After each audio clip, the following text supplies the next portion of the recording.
Ya tenemos a Franck Kessié, el nuevo fichaje para el año que viene, en un equipo ya pensado por Xavi y para Xavi, ¿no? El jugador de Costa de Marfil que se incorporará en verano, que viene después de acabar el contrato con el Milan, en este nuevo formato de cómo el Barça está fichando, ¿no? A coste cero, jugadores que quieran comprometerse con el Barça, y realmente un jugador, bueno, que viene seguramente sobre todo por lo que puede llegar a ser. Ahora os contaré un poco qué es lo que ha hecho Kessié hasta ahora, pero es cierto que los fichajes del Barça hasta el día de hoy, sobre todo los que ha hecho Xavi, Ferran Torres, Aubameyang, Adama, son jugadores que los hemos fichado por lo que pueden llegar a ser en el proyecto, no tanto por lo que ya son, ¿no? Aubameyang venía de estar apartado con Arteta, Ferran Torres no se había consolidado con el City, Adama estaba pues aquello, un poco en la sombra, ¿no? En los Wolves, y vinieron todos para tener un papel importante. Creo que con Kessié pasa algo similar, que es que Xavi le ve algo que quizá nosotros todavía a día de hoy no le vemos, ¿no? ¿Cómo empezó Kessié? Y creo que es importante porque seguramente entenderemos muchos tics de los que tiene ahora y cómo ha acabado en la posición en la que está jugando ahora, o en las posiciones en las que está jugando ahora.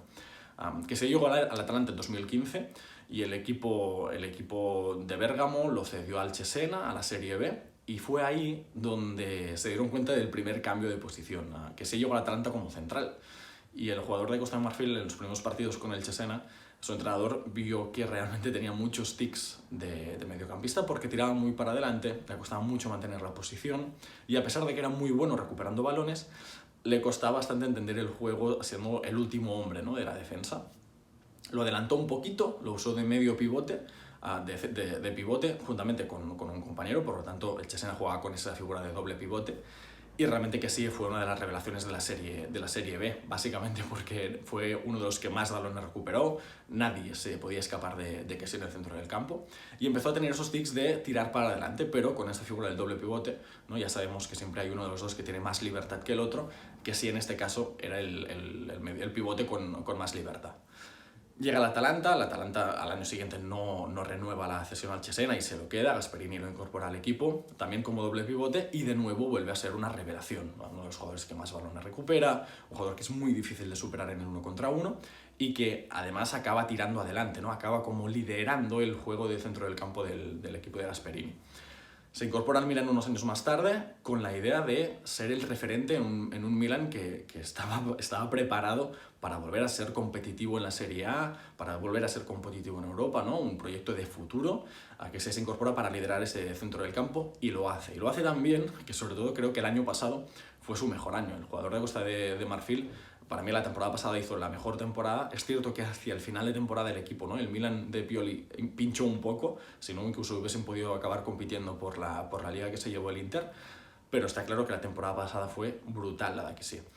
Esta temporada ha sido un tanto más irregular, tanto que incluso la prensa italiana ha habido partidos en los que ha cuestionado su titularidad. También es cierto que lo achacaban, ¿no? Al hecho de que al finalizar el contrato y no saber lo que iba a pasar con su futuro, quizá le tenía la mente un tanto, bueno, dispersa, ¿no? Pero el jugador de 25 años que ahora ya tiene claro dónde va a jugar el año que viene, parece que va a ser el Barça, y nos ha elegido ante equipos como el City, el United, el Real Madrid, que también entró en la puja, el Bayern, el PSG, ha elegido el Barça. Eso es lo que me desconcierta un poquito de Kessié. Kessié cómo juega, es cierto, el símil más fácil seguramente es con Yaya Touré.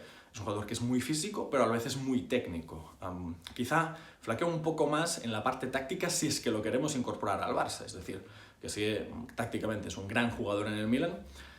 Me cuesta más de verlo en la disciplina del Barça, en la rapidez, la velocidad del juego del Barça. Es cierto que seguramente puede llegar a serlo, que sí es un jugador muy técnico, ¿no? En su momento los Yaya Tourés y Keitas lo demostraron. Es un jugador que es muy físico, que tiene llegada al área. Es un jugador que ha llegado a jugar en la posición en la que llaman en Italia, ¿no? La trecuartista, lo que conoceríamos más nosotros como un media punta. Pioli normalmente juega el Milan con un 4-2-3-1, ¿no? Y en el 4-2-3-1 sabemos que hay la figura del doble pivote, en la que Kessié ha jugado la mayoría de sus partidos, pero también ha llegado a jugar en el centro de esas tres posiciones, ¿no? Por detrás del delantero, jugando de media punta en el centro del campo, para, bueno, vincular mejor al doble pivote con la punta, ¿no? En el primer partido que creo que jugó así fue frente al Empoli, fuera de casa precisamente, y al minuto 42-43, antes de la media parte, ya había anotado 2 goles Kessié, ¿no? Es decir, es un jugador que tiene llegada al área, que tiene un buen disparo, además es un experto lanzando penaltis, pero por lo tanto es una figura difícil de encajar ahora en el sistema del Barça, ¿no? Algunos apuntan que viene como sustituto de Busquets. Me gustaría entenderlo porque que sí es un jugador que es verdad que ha jugado de pivote, pero siempre acompañado. Es decir, que sí él no se ha sentido cómodo cuando ha jugado como pivote único, que es lo que hace Busquets. Se ha sentido muchas veces más desprotegido. Y por lo tanto, no sé si acabaría de encajar tanto defensivamente, porque siempre ha jugado con alguien al lado, como quizás sobre todo ofensivamente, porque al final el pivote del Barça, lo vemos con Busquets, es el que tiene que liderar la salida de balón, es el que tiene que tener, digamos, las cosas más claras en la construcción del juego, y que sí, no sé si viene preparado para sustituir ya directamente a Busquets, excepto que no sea algo a largo plazo, ¿no? Decir, oye, viene gratis a coste cero, vamos a probar durante un año de combinar a Busquets con que sí, a ver si se le pega algo de Busi, y quizá dentro de 2 años ser el pivote referente, ¿no? También es cierto que en el panorama internacional no hay sustituto de Busquets, ¿no? Y en el Barça los perfiles que tenemos tampoco no se acaban de parecer mucho a lo que es Busquets, quizá un tanto Nico, pero sabemos que Nico también tiene muchas ganas de tirar adelante. Frenkie de Jong también lo hemos visto que cuando ha jugado de interior se ha sentido mucho más cómodo y más con Xavi, ¿no? Y con llegada al área, con asistencias, con goles. Me cuesta entender la figura de que si es un jugador que viene a aportar, estoy convencidísimo, que seguro que viene a aportar soluciones y diferentes a lo que ya tenemos. Me cuesta verle el encaje, digamos, como peso pesado ya la temporada que viene, ¿no? Y me desconcierta un poco porque ese es un jugador que ha renunciado a grandes clubes que seguramente le prometían titularidades en equipos que querían luchar por la Champions. Hablamos del PSG, de Tottenham, de Bayern, de Real Madrid. Me cuesta entender que haya elegido el Barça sin saber qué rol será el suyo. Y si el suyo será un rol destacado, alguien se queda fuera. Y no creo que sea Busi, no creo que sea Pedri, puede ser Frenkie de Jong. Se vuelve a reactivar la vía de que Frenkie de Jong saldrá del Barça este verano. También espero que no. Al final son jugadores que seguramente son un poco parecidos, ¿no? Jugadores que pueden jugar en la posición de Busquets, en la posición de interior, que tienen llegada al área, pero técnicamente y tácticamente que sí no tiene nada que ver con Frenkie de Jong. Frenkie de Jong le da 1000 vueltas a que sí. Así que me costaría entender el rol del jugador de Costa de Marfil.